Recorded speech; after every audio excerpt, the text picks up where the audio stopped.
इस वीडियो में हम आवेश संरक्षण को समझेंगे। आवेश संरक्षण भौतिकी का एक नियम है जिसके अनुसार किसी भी संपूर्ण रूप से पृथक प्रणाली का कुल विद्युत आवेश हमेशा अपरिवर्तित रहता है। यहाँ पृथक प्रणाली से तात्पर्य है ऐसा कोई पिंड या पिंडों का समूह जिस पर बाहरी वातावरण का कोई प्रभाव न पड़े। हम आवेश संरक्षण को इस प्रकार परिभाषित कर सकते हैं।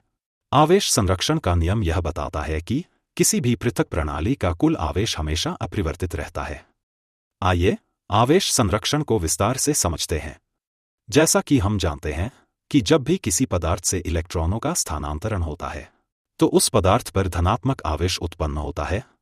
साथ ही जिस पदार्थ में इलेक्ट्रॉन स्थानांतरित होते हैं उस पर ऋणात्मक आवेश उत्पन्न होता है।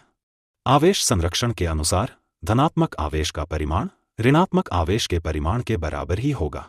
कहने का मतलब है कि जब भी आवेश का आदान प्रदान होता है तब आवेश न तो उत्पन्न होता है और न ही नष्ट होता है। इसे ही हम आवेश संरक्षण कहते हैं। आइए इसे हम एक सरल उदाहरण से समझते हैं। मान लीजिए कि दो वस्तुएं A और B हैं और इन दोनों वस्तुओं पर प्रारंभ में कोई आवेश नहीं है। यहाँ कुल आवेश का योग 0 है। अब हम वस्तु A को वस्तु B से रगड़ेंगे। ऐसा करने पर वस्तु A पर इलेक्ट्रॉन आ जाएंगे। वहीं दूसरी ओर वस्तु B पर धनात्मक आवेश उत्पन्न होगा क्योंकि वस्तु B से इलेक्ट्रॉन A पर स्थानांतरित हो गए हैं।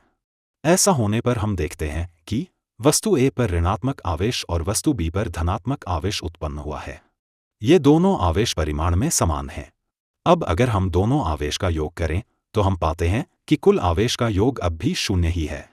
इससे हमें यह पता चलता है कि किसी दो वस्तुओं में आवेश के आदान प्रदान होने पर भी प्रणाली का कुल आवेश अपरिवर्तित ही रहता है।